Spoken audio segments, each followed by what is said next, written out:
Hey guys, welcome to another plant chores video. If you have a ton or a long list of plant to-dos, so do I. Let's cross them off together. In today's video, I'll be foliar feeding, pest treatment, or I should really say pest relocation because I'm dealing with a different type of pest in this video and the usual maintenance and care regime.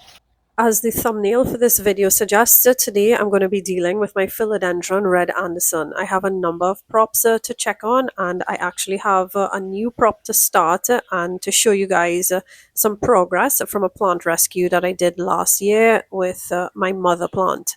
So this is what the mother plant looks like today. I'll put up on the screen what it used to look like before I moved homes, and since then I've just been chopping it back and making a number of plants to sort of have a backup for that one, and I've been able to share some and sell some. So we're going to take a look at some of the props. This is one of the newest. This one I'm the most concerned about because the stem is showing signs of rot.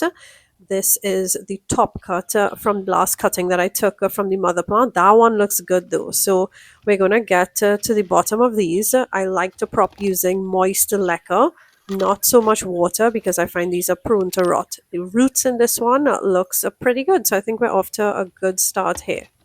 I'm going to dump out the lacquer in the larger cutting now to have a better view of the roots so we can decide if we're going to pot this one up today. In the meanwhile, I put up some text on the screen just to explain my preferences in terms of why I've used lacquer instead of moss or water for this cutting, and the primary reason is because I've found it to be prone to rot in the past. Lacquer helps to prevent rot because of how well aerated it is as a substrate. Each particle sits next to each other and create these large air pockets between them so that humidity or high humidity system is created when it's potted together into a system like what you're seeing on screen, and this helps to really promote root growth.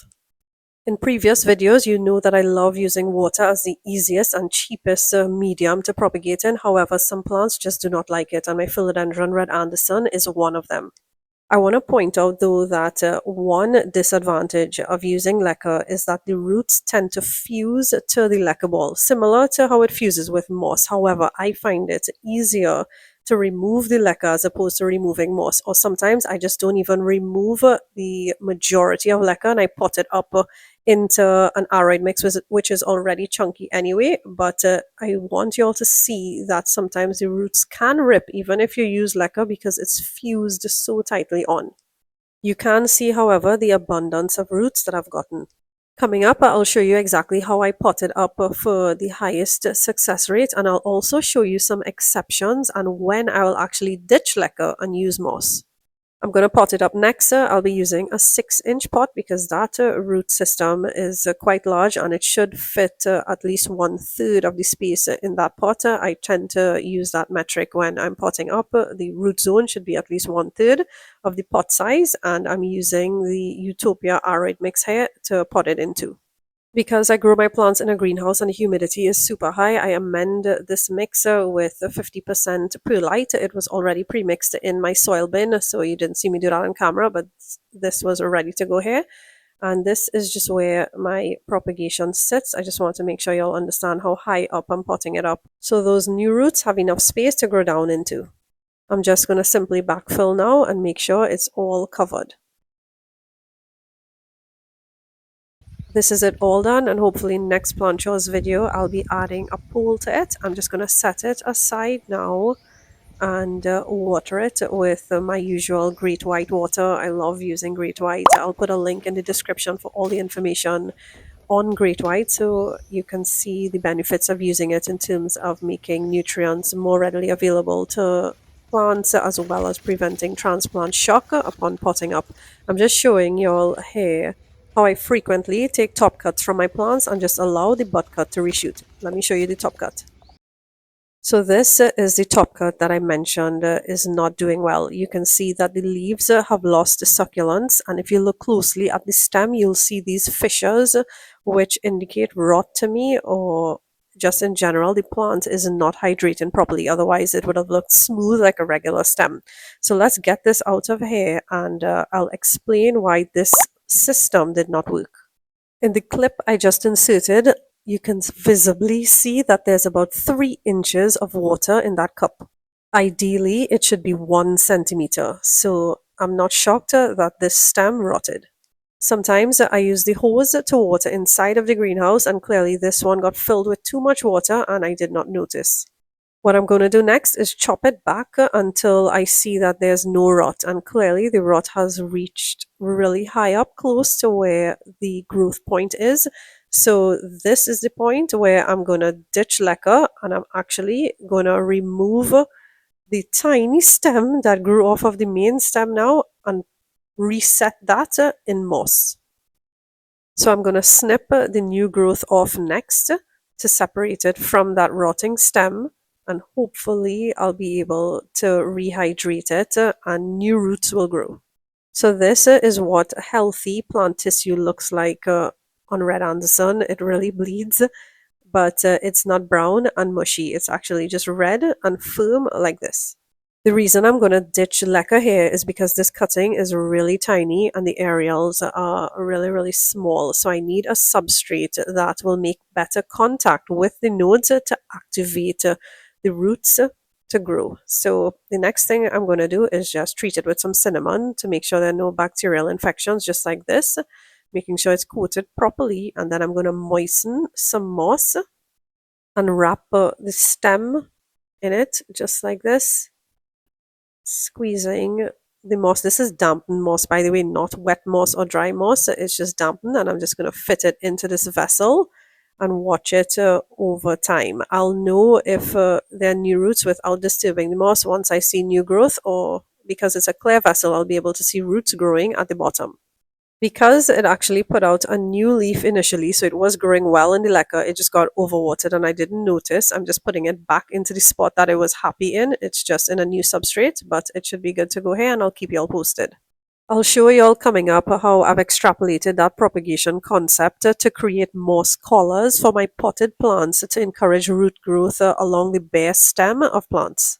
So I'm just going to water this one in finally, as I mentioned before, with Great White. And I have to find a spot in the greenhouse that is quite compact again. I'm trying not to overfill the greenhouse because the moss and black mildew has not come back since I cleaned it last and decluttered. So I don't want to overfill the greenhouse. Again, I understand that this quantity is ideal for this system so that I have less maintenance. So I'm thinking to put it here, but on second thought, it's going to block the light from my germinating Anthurium seeds. These are dock block seeds that I grew myself from just pollinating my dock block plants. I was able to successfully grow some seeds. So we'll get to that in another video though. I am just going to place it in front of my original mother plant. So we're going to work on my original Red Anderson mother plant next. I want to take the top cutting, as I explained before, where I frequently do, and just allow the bud cut to reshoot. This way I'm able to make more plants. This one has come back with 2 activated nodes, of which both are giving me all white leaves. So I'm gonna just leave it. They haven't been browning or anything, and that's possibly because of me staying on top of my feeds and my silica application. Who knows? We'll just leave time to tell what the fate of those all white leaves will be. But again, I'm going to take the top cut, and I'm showing you all how these aerials have really wrapped around the pole, and I'm going to have to weave them through the pole. I waited a little too long to take this cutting, but I don't think they're too deep in, so I'm able to dislodge them fairly easy. And we're going to set them up as I mentioned before in the lacquer system. Later in the video, we'll get to foliar feeding, where I explain why it's a key part of my plant care regime and the products that I use to help me maintain variegation, to bring back reverted plants, to prevent browning. It's all coming up just after I take this top cut and set this up.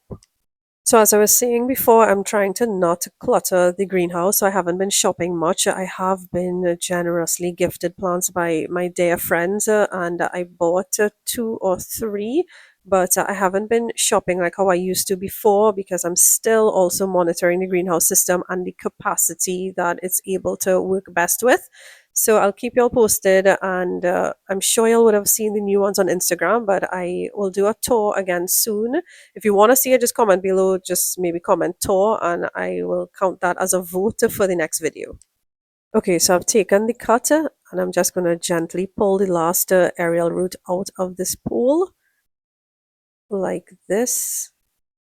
And I'm not going to remove any of the lower leaves on this cutting, mainly because the top leaves are all white and I don't think it'll have enough photosynthesizing power to reroot this cutting. So this is what it looks like. I have about 3 nodes below the last stem or the last leaf, sorry, to root, and I'm just going to pot it up just like this. This is the bud cut that I'm just going to put back in location to reshoot and continue to propagate it until I'm at the bottom and can start it over and just grow a healthier plant from the bottom up. I've done this many times, so it doesn't faze me to cut my plants or to restart them. I just love the growing journey. I learn a ton, and it's the thrill of the hobby for me. So as promised, let's get this top cut set up next. As I did before, I'm dipping the cut wound into cinnamon powder to prevent bacterial infection. I'm also going to reuse that little plastic container that I had the top cut that we potted up first in.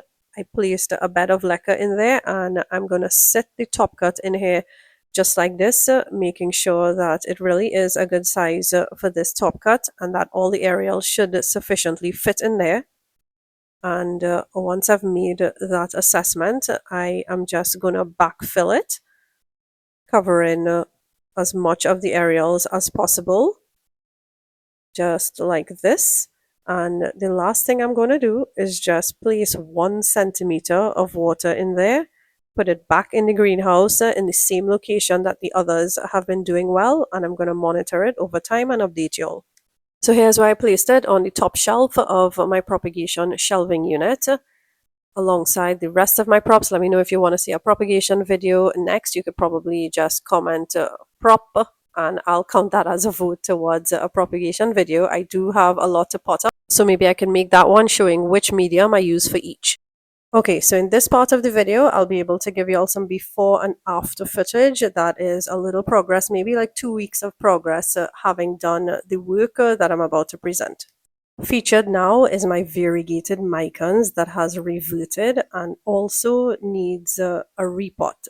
So if you take a look inside of this cover pot, I don't think you needed any more proof of the necessary repot. Okay, so the unfortunate part of this is I'm going to have a ton of root loss because those roots would have fused with the planter. This is what I was able to salvage, which, could get the job done in terms of restarting the plant, but this is all that I've lost. The plan for this is to chop it completely back to the point where I saw variegation on the mycons itself, and hopefully it'll reshoot with variegation. I'm also hoping that these cuttings will grow and bring back or restore the original variegation as well. And here's your progress report. It did reshoot, but the variegation did not come back. This was like 4 leaves after I made the cut at this point. There was some reshooting as well to the base that is over here at 2 points. I also repotted it, but the variegation was not restored. So what I'm going to do is I'm more than likely going to have to chop it back again, and I'm just going to wait and let time tell if these will remain without variegation or what. So you can look out for another update maybe on Instagram. Now in frame is one of my many sad Hoyas. I have a Hoya repot video coming up to try a new substrate to really get my Hoyas back to, growing at least. They have all stalled, including this one, which is infested with scales and probably flat mites. It's growing in Lachusapon currently, and I'm just going to cut it right back like this to reshoot the foliage instead of trying to treat that pest infestation. It really makes no sense in that case because the leaves are really, really far gone and the amount of pests on it just isn't salvageable. So I'm going to cut it all the way back, and I'm hoping that it will reshoot. I'm going to place it in a new location as well where it'll probably receive some more light to just help it be back on its way. So this is what it looks like all cut back. Those stems look completely hollow too, so I continue to chop back till I saw healthy tissue.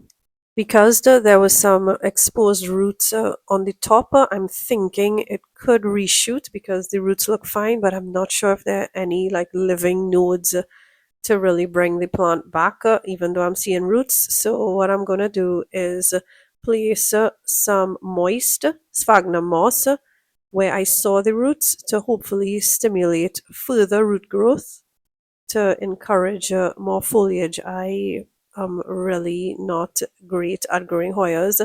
If you'll have any tips for me, please comment down below. If you have this particular Hoya too and have struggled, let me know. I did visit Avi at the Succulent Source. She's recently opened a spot at Home and Garden in Arangwes, and she mentioned that possibly because I have it in a no drainage setup in the Shoes-a-Pond, that may be the problem because it needs to flush. So all in all, I really have to get cracking with my Hoya repots to hopefully, bring them back because they really, really are struggling. The only one that's doing well is my Hoya Super Eskimo hair that is also in the Shoes-a-Pond in no drainage. But each plant is different. Each one has, its preferences, and clearly the majority of them aren't doing great. And here's your update, which isn't much of an update because nothing happened. I covered the exposed roots with moss, but still no luck as yet. Up on screen now is my variegated Anthurium vitrifolium. It has a significant amount of exposed stem, and I want to air layer that with moss to continue to encourage root growth. I frequently just cut an old nursery pot or a plastic cup to create the color, of which I just backfill with moist sphagnum moss. So I'm just going to grab a handful of this, dip it in some water to saturate it, and then I squeeze out the excess water just like this to make sure that it's still airy and fluffy and moist, because you really want the humidity to do the work for you, not excess water from a waterlogged situation. So I just grab a handful of it like that and add it to the collar that I've created. And this is what it looks like in the end. I secure the collar using Velcro strips. And here's the update. Finally, some positive results. So I took off the moss collar so that I could show you guys clearly how effective this is. I don't only practice this with anthuriums. I practice it for anything that I feel like I don't want to rush to repot it. For example, alocasias that are quite fickle upon repotting. So to just continue to increase root density, which helps to sustain the plant, grow bigger leaves, encourage more nutrient uptake and just better growth. The more roots you have, the healthier your plant will be. I practice this. So especially for anthuriums and alocasias, I don't mix matters. You can see the results for yourself here. It is such a great method to also save your plant or propagate your plant,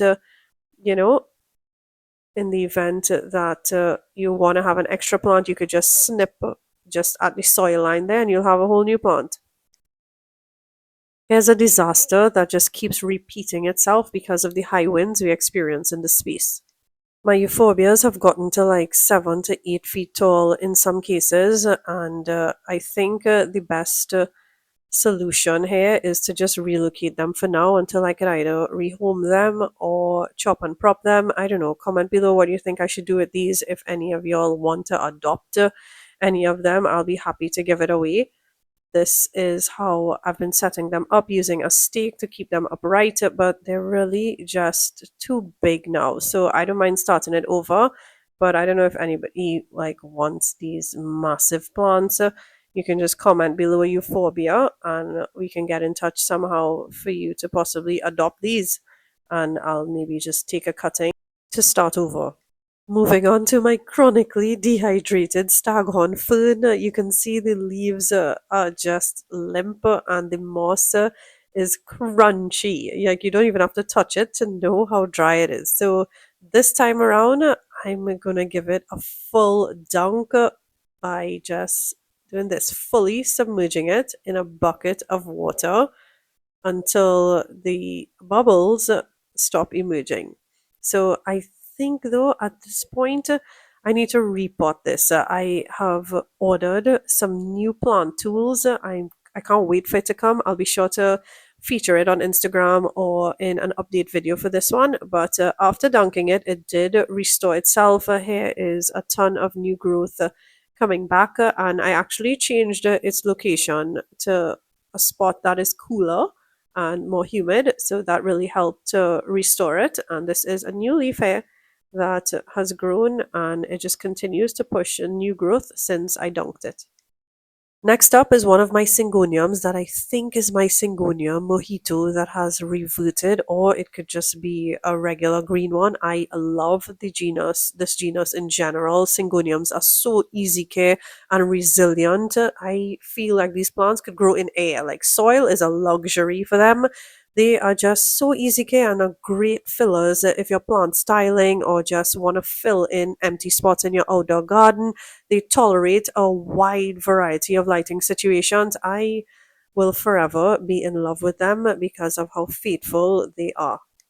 So anyway, this one was trying to crawl out of the pot, so I just buried it back in some soil, and I'm going to use my configurable stake here to help anchor it, just to give it a little more support until it fully roots into the substrate and can keep itself upright. I'm also going to place it in the greenhouse in this hanger right here, just so that I could keep an eye on it. And here's your update. It is now upright and looking well hydrated again. It has put out some more aerial roots and it should be on its way to push out some new growth. Onto my Snow Queen Pothos that is a hot mess. It is chronically dehydrated and infested with scales. At first, I was considering bottom watering it to really drench the pot to rehydrate it and clean it up and probably pin down the stem to encourage root activation at some of the bare nodes. But having cleaned it up, I think I'm going to have to cut it all back because the pest infestation is just beyond. And all of these stems are already deflated and dehydrated. I'll give you all a close up of the scale situation, and this is just not making sense. When things start to look like this, it's time to dump it. So, this is your close up of the scales. This is beyond saving. In my mind, I'm going to have to cut it all the way back. What I'm going to do is see if I could salvage some bits that I could probably water propagate and just start the plant all over just before I dump it all. And what I'm doing is looking to really see if the props will even survive. Sometimes if the leaves are too dehydrated, they will just rot upon cutting. These leaves don't look too bad, so maybe I could take a cutting here and probably root that in water, just like this. It already has some aerials, so I might have a head start, but the rest is looking not so great. Let's take a look at what's going on in the soil next. This is just a paper clip that I reshaped to use as a pin, and this is an orchid clip that I use to organize my stems when I decide to wrap them into the pot like that to encourage rooting at any bare nodes. So I'm just going to dump the soil out here to take a look at what's going on under the soil and see if there's anything else salvageable that does not have a ton of pests on it to help me restart this plant. This bit looks like it has some significant roots on it, so I'm going to clip that piece off and repot it so that I can restore this plant. I love a Snow Queen Pothos, but I think it's a controversial plant in the plant community. Is it really a different plant from the Marble Queen, or is it just a Marble Queen with a lot more white variegation? So here's the plan. I have this one that has great variegation, by the way, and a great root network already. This one has a bit of browning, but it does have some already established roots. And what I'm going to do is pot these two up in soil since those roots are already acclimated to soil. And I'm going to chop and prop these and set it up to water prop. So you can look forward to seeing how I do that. And I'm going to add some systemic granules to this pot. This is a great pesticide to prevent scales and other pests. So because this was so like heavily infested, I'm going to just add this as a preventative, and once I water it, the pesticide will be absorbed into the plant tissue to continue to repel any pests that come its way. Okay, so let's deal with this part of the stem next. I want to chop and prop this in water. So let me show you exactly what I do. Firstly, I'm removing all the dead or damaged leaves because I want the plant, or well, this cutting anyway, to use its energy to grow roots as opposed to maintain these dying leaves. So this is what the cutting looks like after cleaning it up. And all I'm going to do is include this as well, removing this bottom leaf in a similar fashion as I did before. And I'm just going to place these into a clear jar so that I can see the root progression as time passes in a vessel of water. And I'm going to say hi to Bink first and proceed to the greenhouse to set this one up where it will receive a sufficient amount of light. Side note, this is one of the flowers on, well, a bunch of flowers on my Hoya Super Eskimo, so I'm just setting it next to that.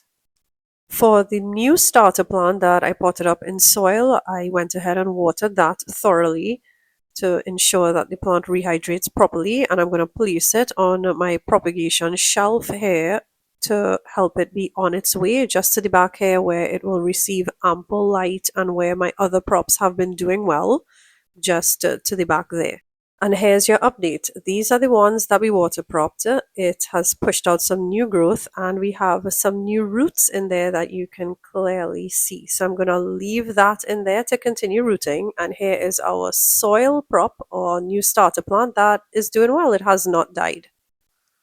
On to another that has not been rehydrating well. It's also calling for a watering every day, sometimes twice a day. It's my Homolamina selby. I also have some yellowing leaves to the bottom, which I'm not too concerned about. I think that's just natural decline as the plant continues to grow. You can also see new growth at the top. So it's not doing bad, but it could be doing better. So what I want to do is clean up all the dead leaves and anything that could become a cozy home for pests by just removing all the older leaves that have already started falling off. And I'm going to up pot it into a 1 gallon pot. So you can see the difference in the size there. This one is a very thirsty plant. It behaves just like peace lilies when it's underwatered or wants a watering. So I want to make sure it's in a pot big enough to keep it hydrated and happy for longer. I'm just using my Utopia aroid mix here that was already pre-mixed with 50% perlite. Before I get her into her new pot, let's take a look at this root ball together. So it does not look seriously root bound or in need of a repot per se. I think there's some root loss here, and having touched the soil, I'm realizing the issue is really soil compaction. This soil is basically overused and seriously compacted, where the roots would definitely be having a hard time to rehydrate and gain nutrition. You can see how frail they're looking and almost fried. The soil consistency does not look like, what a healthy, happy plant would be growing in. So I'm happy I'm deciding to repot it today and give it some fresh mix. You can see the difference in the mix here. It's very light, airy, and contains fertilizer in there as well, slow release fertilizer. And I'm watering it in here using Great White to prevent any trauma, and it's back in its location. And here's your update. Take a look at this. She looks as though she's doubled in size. Those leaves look well hydrated and perky again. There's also some new growth. So I'm happy we repotted her. Up next is a really, really sad blue oil fern. So I have not, I would say, just caught on with how to grow ferns. Still, I still struggle with them, just like I struggle with Hoyas, and this is proof of that. So I'm not sure what's going on with this. I am just gonna repot it and hope for the best. I have switched locations with it, and I think That did not make a difference, so I'm gonna switch it out of that super chunky mix and put it into a denser aroid mix to hopefully give it some more um, moisture to encourage root growth. I have no idea what I'm doing, to be honest. I am just repotting it and hoping that some fresh mix will bring this back. Drop me all your recommendations in the comments below, because I really don't know what else to do with this, to be quite honest. So I repotted it. I'm going to put it back in the greenhouse. I know it's getting good humidity. I'm putting it next to ferns that are thriving. So all I could do at this point is hope for the best. Look at my variegated bird's nest fern. Like, that is amazing. It's right next to my staghorn, which I showed you all before, and they're doing well. So I'm thinking to place it close to where these are growing. I mean, it was already growing close to it. So I don't know. I'm going to place it here. And I guess I'll keep you all posted. I'm watering it in with great white water like I do for all my repots. And I'm hoping it comes back. Drop me all your tips in the comments. Here's your update, and it looks no different. I honestly have nothing new to report, but it has not died.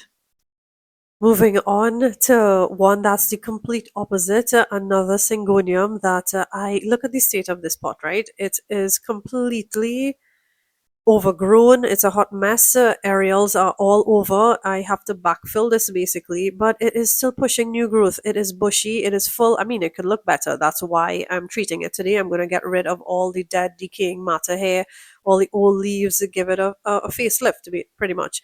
So, in preparation for that, I am just going ahead to clean up the surface of the soil here, and I'm inspecting for any pests while I'm doing that, and I'm actually mixing in the rest of the fern soil, which is chunky, because, like, again, Syngoniums are so easy care. They don't even care, like, to a significant extent, if you're using reused soil or if you're using fresh mix. So I mixed in the soil that my blue oil fern was originally growing in, and I'm just backfilling it with that, and that's it.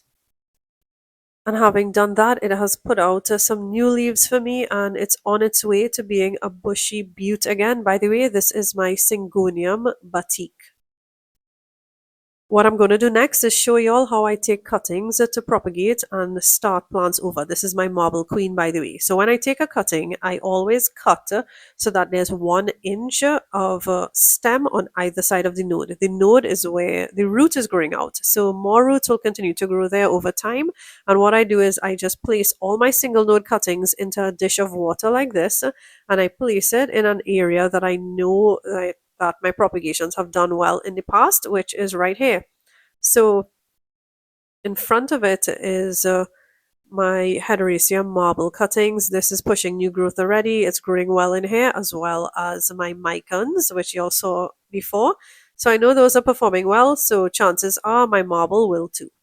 And here's your update, which is not the typical one. As you can see, this is a hot mess because this toad got into my greenhouse and got cozy into that propagation tree. She's quite unbothered because she's accustomed with me handling her and removing her from the greenhouse, so she doesn't even budge when I try to move her. But I I don't know why she went into my propagation shelf. Usually she just goes into my large pots on the bottom and bury herself in the soil, but I figured she wanted a drink of water or something because those props were propping in water. And while I don't really have an update on those props, they have not rooted yet. And finally, we're going to do some foliar feeding to close this video out. The products that I use are TPS Silica as well as TPS1. That's my fertilizer. I use this particular mix for my variegated plants. I genuinely think it helps to improve the variegation in that it prevents browning. It helps the plant to become more resilient, and I literally just mix it as per the instructions, and I use my number 1 recommended tool in this hobby, which is my rechargeable hose, to dispense the solution, and I just spray all my variegated plants that are troublesome, actually all my variegated plants in general, as well as Calathea. So I'm spraying my Red Anderson here to ensure that the variegation is maintained, and if there's any like stress that the plant has to incur. For example, if I miss a watering or so, this really helps me out. I also think it helps to bring back variegation in reverted plants by strengthening the plants, and by extension, this is how it prevents browning as well in plants that are prone to it, such as my albo and calathea. This could possibly be why my Red Anderson has held on to its all white leaves as well. And that's a wrap for this plant chores video. I hope you learned a thing or two or just enjoyed my company. If you are still here, please consider giving the video a thumbs up and drop me a line in the comments. It really helps to push my video out to a wider audience and just basically tell YouTube that, it's been worth your watch. So thanks for being here, and I'll see you all in the next one.